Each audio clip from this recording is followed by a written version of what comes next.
Todo empezó con un dolor que no tiene fecha de caducidad. Mi hermano Luis era el menor, apenas tenía 19 años, y para mí era mucho más que un hermano. Era mi compañero, mi responsabilidad, lo único que me quedaba de nuestra familia. Esa tarde habíamos ido al pueblo vecino a vender lo que cosechábamos en la parcela. El día había salido bien, habíamos vendido todo. Comimos juntos y reímos como siempre. Pero cuando empezó a anochecer, el cielo se puso gris oscuro, cargado de nubes que parecían pesadas. Empezó a caer una lluvia constante, que mojaba el asfalto y lo hacía brillar como si fuera de vidrio. Nos subimos a la vieja camioneta y emprendimos el regreso. Yo manejaba con cuidado, bajé la velocidad, las manos firmes en el volante, concentrado en cada curva, cada bache. Luis iba a mi lado, hablándome de sus planes. Quería estudiar, quería ayudar para que saliéramos adelante. Su voz me daba tranquilidad, aunque en el fondo sentía una sensación extraña, algo como una opresión leve en el pecho, sin saber por qué. No le di importancia.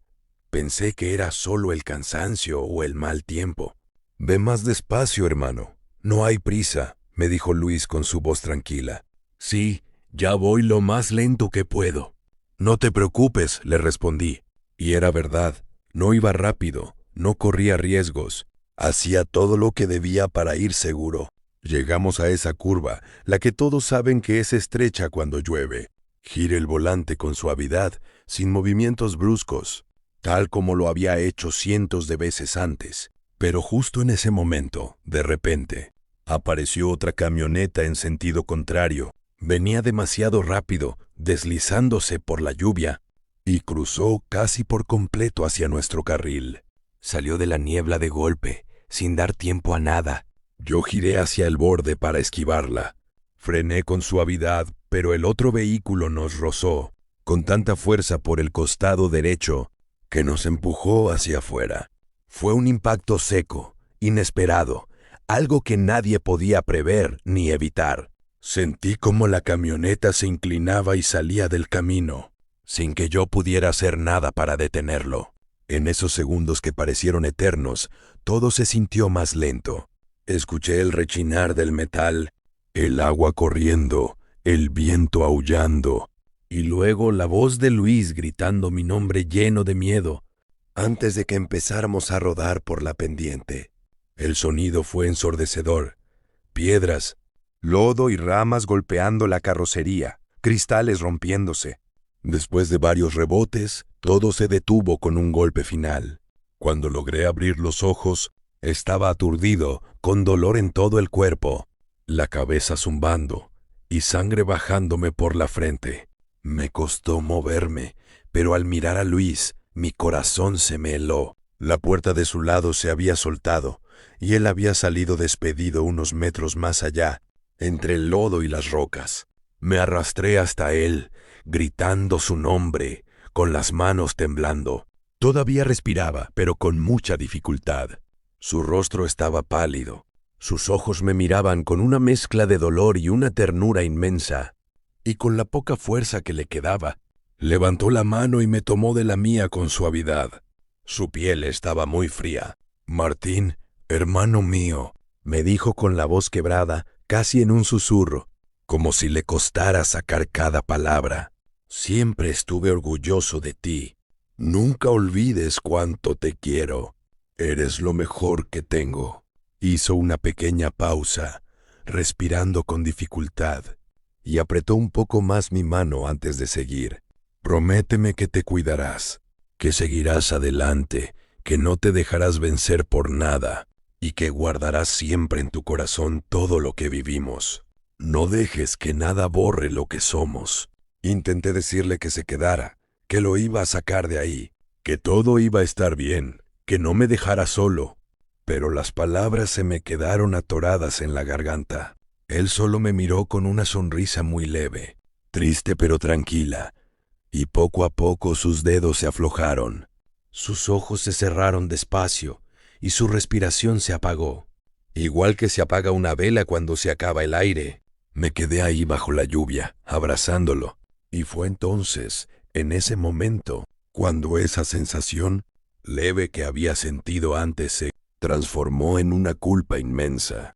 El accidente no fue por mi manejo, no fue por ir rápido, fue culpa de otro, algo imprevisto, algo que nadie podía controlar.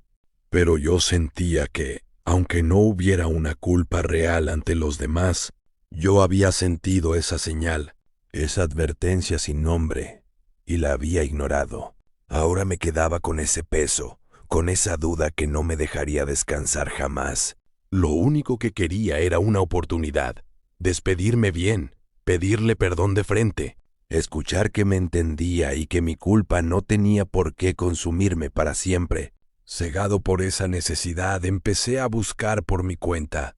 Leí lo que pude en libros viejos, junté retazos de información que encontraba aquí y allá, escuché rumores antiguos. No sabía si lo que leía era cierto, ni si lo estaba haciendo bien, ni qué significaba realmente cada paso. Pero el dolor me empujaba más que el miedo. Encontré una forma, una serie de pasos que decían servían para llamar a quien ya no está. Me daba igual que no fuera perfecto, solo quería hablar con él. Lo hice yo mismo, en mi propia habitación, en la madrugada, sin testigos, sin saber exactamente qué puerta estaba intentando abrir. Al principio no pasó nada, y pensé que había sido en vano. Pero 3 noches después, cuando ya estaba acostado en la oscuridad, escuché una voz suave, casi idéntica a la de Luis, que venía desde el rincón más oscuro. «Estoy aquí, hermano. Ya no sufro». Sentí que se me caía el mundo de encima, pero de alivio. Lloré, le pedí perdón 1000 veces. Le dije cuánto lo extrañaba, cuánto lo amaba, y le repetí que me dolía en el alma lo que había pasado. Y esa voz me respondía con palabras que parecían tan suyas. «Yo también te extraño. Solo quédate cerca de mí. No me dejes solo otra vez». Pero poco a poco, todo empezó a cambiar, muy lento, casi sin que me diera cuenta al principio. Primero fue el frío, un frío que no venía de afuera, que se metía por los huesos y se quedaba ahí, como si mi propia sangre se hubiera vuelto hielo. Luego los dolores de cabeza que me partían en dos, opresión en el pecho que me quitaba el aire, sensación de que alguien me apretaba las extremidades hasta hacerme daño. Cada noche soñaba con el accidente, pero no como lo recordaba, sino con sensaciones que no reconocía, con un dolor más profundo y frío. Y lo peor llegó después. Empecé a confundir mis propios pensamientos con los de esa presencia. Ya no sabía si lo que pasaba por mi mente era lo que yo pensaba o lo que esa voz me hacía creer. Ya no venía a consolarme. Empezó a repetirme las mismas palabras que yo me decía en silencio, con un tono que ya no era tierno, sino que se volvía más profundo y pesado cada día. Un día, al levantarme y mirarme al espejo, vi algo que me heló la sangre. Mi rostro seguía siendo el mío, pero mis ojos ya no tenían esa luz de antes. Se veían apagados, vacíos, como si detrás de ellos ya no estuviera yo, sino algo más que me miraba a través de mi propia mirada. Entonces lo comprendí con un terror que me desgarró el alma. No era mi hermano. Al no tener el conocimiento ni la fuerza para abrir solo el camino correcto, yo mismo había dejado la puerta entreabierta, y lo que entró se había hecho pasar por él para quedarse. Esa voz, antes suave y parecida a la de él, ahora sonaba profunda, fría y dominante, resonando en lo más hondo de mi cabeza sin descanso. Ahora estoy aquí, y no me iré jamás. Poco a poco, me adentraré en cada rincón de tu cuerpo. Sentirás mi presencia en cada hueso, en cada músculo, en cada latido de tu corazón.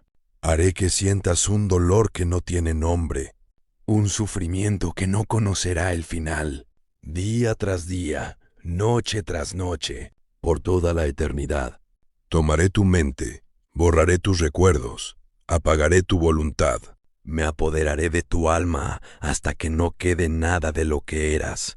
Al final, Tu cuerpo, tu vida y todo lo que fuiste serán solo míos, y lo único que quedará en ti será el dolor infinito que yo decida regalarte. Y ahora lo sé, lo siento en cada parte de mi ser, mientras me voy apagando poco a poco. Estoy convencido de que todo esto me lo he ganado. Sé que este dolor que me va consumiendo, que esta sensación de que mi cuerpo y mi mente ya no me pertenecen, que este sufrimiento que no tendrá fin, es justo lo que merezco. Merezco sentir cada latido de este tormento por haberlo perdido, por haber ignorado esa advertencia que me avisaba, por no haberlo protegido como debía. Ya no lucho, ya no pido ayuda, ya no busco salida. Estoy aquí, aceptando lo que viene, sabiendo que me espera una eternidad de dolor, y entendiendo que me espera una eternidad de dolor. Esto es lo que me pasa, esto es lo que me toca, y así seguirá, hasta que no quede nada de mí, y aún después,